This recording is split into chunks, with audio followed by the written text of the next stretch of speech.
But who here has done some sitting meditation today? Okay, good. Who here does sitting meditation every day? Huh, okay. Or when I say every day, that means almost every day. Okay, yeah, yeah. I don't do sitting meditation 365 days, right? So you have permission not to, But 6 days a week. Sometimes, I stay up at the Canyon at our retreat center, usually on Saturdays and Saturday nights. And so usually Sunday mornings, and I train. We do all types of training, but actually I usually don't do the sitting. It's just not my habit. But I have a habit of every morning, I just get up, I sit, and then I do the meditation. And that's also, any time is a good time to meditate, but it's especially a good time to do it in the beginning of the day. So, okay, so that's what we're going to do. Here's the other thing. Who here is, well, let's just go at the beginning. Who's done this one before, holding the horse stance? Okay, who's done it for a minute, right? 3 minutes? 5? 10, right? The Kung Fu guy is 10. 30? Anyone at 30? Okay, so here's what we're going to do. We're going to start with that. And there's a little, we'll only do 29 minutes. We're going to go easy. We'll just do one album, No, we're just going to do 1 minute. And we're going to do it for 1 minute. And there's a few things here that we want to do it for the minute. And the first is, it's just about making a commitment for 60 seconds. And that's it. Because when you're 30 seconds into it, your body's going to say, what are you doing? Stop it. Let's come up. But we begin right now to do it. And you say, okay, so for the next 60 seconds, I'm going to get in the absolute best posture that I can get in, and I'm not going to break. And it becomes actually more here than here. It's like this gets strengthened, but you're really using this to strengthen this. So let's just do it. We'll start it. Before you've begun, 3, 2, 1. Breathe in. Exhale. Breathe in again. Exhale. Look left when you exhale. One more time. Inhale. Exhale. Okay, now before you sit, what you're going to do is just step to the side right where we're standing and see yourself in that posture for 1 moment.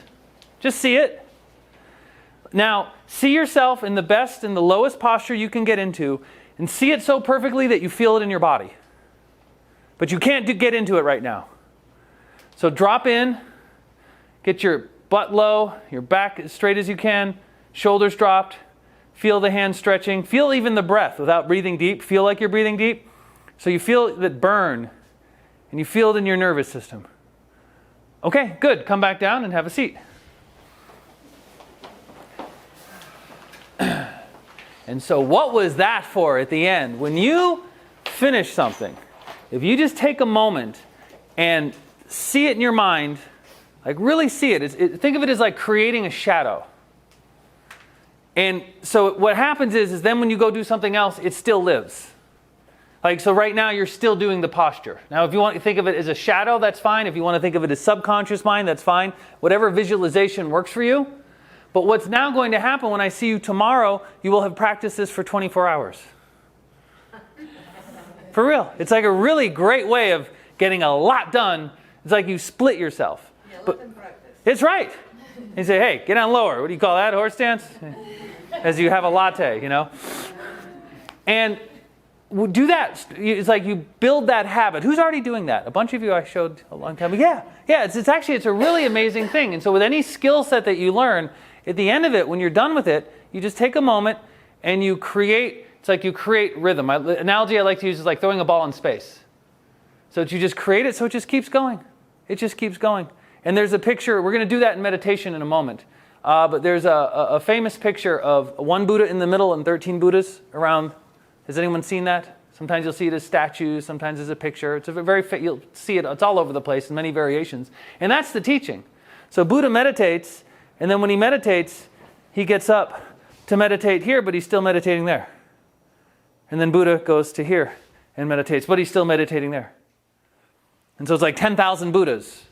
And so on a Jing level, for the most part, we can only be one place at a time, right? But on a shun and a chi level, we can be many places at the same time. So it's like a shadow. Like how many shadows can you have at the same time? In theory, infinite. How many suns? Yeah, just how many angles. So you can have as many shadows as you can. So it's like you think of it that way. And it's just a nice little, we can say trick or technique to just get better at your practice. And when we do it with meditation, because we're going to do it in a moment, and then we're going to do a few different meditations. The first time we're going to do it, we're going to do it with no music, and then we'll do it with music. And then again, we're going to hold this stance again, but we'll hold it with music, give you a little bit of contrast. And so the same thing. So we'll just do about a 3-minute meditation right now, so very fast. But then when we're done, we'll do the same thing, and we'll get up, and then there you are meditating. So it's kind of cool. So it's like by the end of this class, there'll be a bunch of you doing like a bunch of different things. So you come back tomorrow, and then you get better. Okay, so for meditation, very, very simple. All we're thinking of is the analogy. It's like you take a snow globe. Have we heard the snow globe analogy? I use it all the time. You shake the snow globe is turbid. You put the snow globe down on the desk. Over time, the turbidity settles. And then when turbidity settles, you have clarity. Well, that's the same here. And we move about, we do all types of things, and you become turbid. And so that's why it's very important to sit until everything starts to settle so that you have clarity. Now, okay, so what do you do when you sit? There are so many different meditations and different techniques and different ways of doing it. There's, you can focus on the breath, you can focus on the meridians. Who's done the meridian breathing? Some of that, a lot of you. Yeah, you can do the meridian breathing, you can do the circuit breathing, you can do Zen riddles, you can go in, you can look at your third eye. I mean, there's a lot of different variations. All we're going to do here is all we want to do is start to observe your thoughts. Because you see, you have this and you have this. Master Leone was talking about it. The Descartes, what did he say? He said, I think, therefore I am. He was insane. Yeah, I mean, it's amazing that he's, this big philosopher, Descartes. No, he's wrong. It's not I think, therefore I am. Can you imagine what a head case he would be? Can you imagine his poor wife? That's what I think of. Do I exist? I don't know if I exist. Oh, yeah, I think there because I exist. So he was off. It's the other way around. And so we have this, we have the observer, and then we have the thoughts. And it's really in the word human being. Like there's a great teaching in the word human being. There's the human part, and then there's the being part. The human part changes. The human part, everyone is different than when you were 10. The human part. But the being part's the same. You're still that 10-year-old observer right here. That doesn't change. So that's like the timeless part. So we have these, these two parts. So you have the thoughts, blah, blah, blah, blah, blah, blah. And then you have that which observes the thoughts. And so what happens is this part, we forget about this part. And you get just dropped in your thoughts. It's like falling in the river. As opposed to like watching the river go by, you fall in and splash and screaming and, down the river. And so we want to stay and watch it, and we're watching the thoughts go by. And so the drill is so simple. All you say is, I wonder what thought I'm going to have next. And so we say, I wonder what thought I'm going to have next. Try it right now. And actually, we'll do it. The clock will even start now. So just close your eyes. And just comfortable posture, shoulders dropped. And then you say, I wonder what thought I'm going to have next. And open your eyes. And let's do one pull down.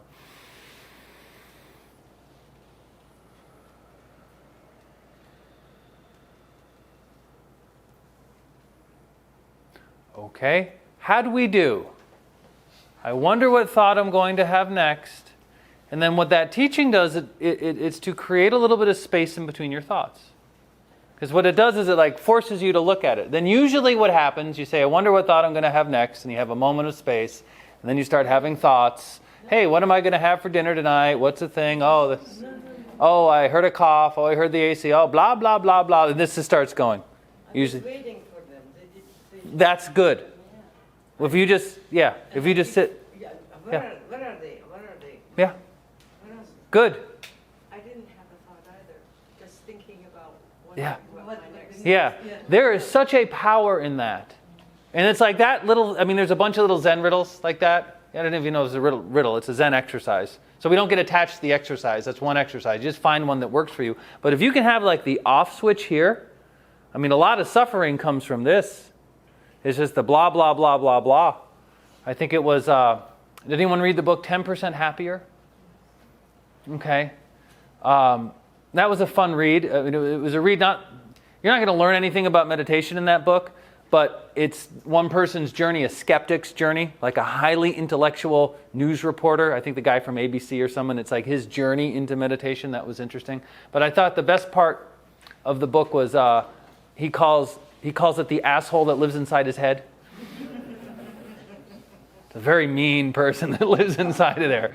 And it's like getting that person to shut up and stilling it. And that's why we have like that off switch. I wonder what thought I'm going to have next. And it creates a little bit of space. Because we have it's average we have between 60 and 100,000 thoughts a day, and 99% of them are the same thoughts you had yesterday. So you don't need all the thoughts. You need, spend 30% of the day thinking, 75% of the day in space. That's the right balance. That's like a sage balance, the 70-30 when you do that. Okay?